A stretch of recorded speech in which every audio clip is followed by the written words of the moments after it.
JDB ปิดสุดฝึกอบรมพนักงานใหม่เพื่อยกระดับความรู้ด้านเวียกงานการบริการในวันที่20มิถุนายน2025ที่สำนักงานใหญ่ธนาคารห่วมพัฒนามหาชนนครหลวงเวียงจันทร์ได้ปิดพิธีฝึกอบรมสัมมนาทางด้านวิชาการเพื่อยกระดับความรู้ความสามารถในการบริการลูกค้าให้มีความประทับใจ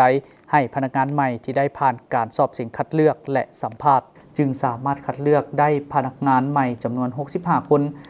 ที่จะส่งไปประจำการในแผนกการต่างๆของธนาคารห่วมพัฒนามหาชนเป็นเกียรติเข้าร่วมเปิดพิธีในครั้งนี้โดยท่านวิไลศรีภพรประธานสภาบริหารธนาคารห่วมพัฒนามหาชนและหัวหน้าแผนกจัดตั้งพนักงานพร้อมด้วยวิชาการที่เกี่ยวข้อง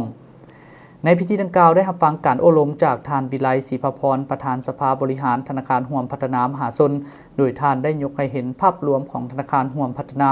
ซึ่งเป็นธนาคารที่ได้รับความเชื่อมั่นจากลูกค้าโดยการบริการให้เป็นที่ประทับใจ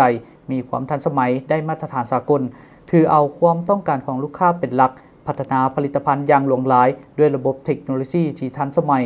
หันเป็นธนาคารดิจิตอลก้าวสู่สากลสร้างผลประโยชน์ให้แก่ทุกฝ่ายสามารถเติบใหญ่ขยายตัวไปพร้อมกันธนาคารห่วมพัฒนามหาชนหรือ JDB ได้เห็นความสำคัญเวียกงานพัฒนาบุคลากรให้มีความรู้ความสามารถการบริการลูกค้าของตนเฮ็ดให้ธนาคารมีการเติบใหญ่ขยายตัวอย่างบ่หยุดยั้งท่านยังได้เน้นให้พนักงานใหม่ทุกคนนำเอาความรู้จากการฝึกอบรมในครั้งนี้ไปนำใช้เข้าในการปฏิบัติเวียกงานของตนเพื่อตอบสนองความต้องการของลูกค้าให้มีความประทับใจในการบริการตามคำขวัญที่ว่าเติบใหญ่ไปพร้อมกันซึ่งการสัมมนาในครั้งนี้ดำเนินเป็นเวลา5วันคือวันที่16-20มิถุนายน2025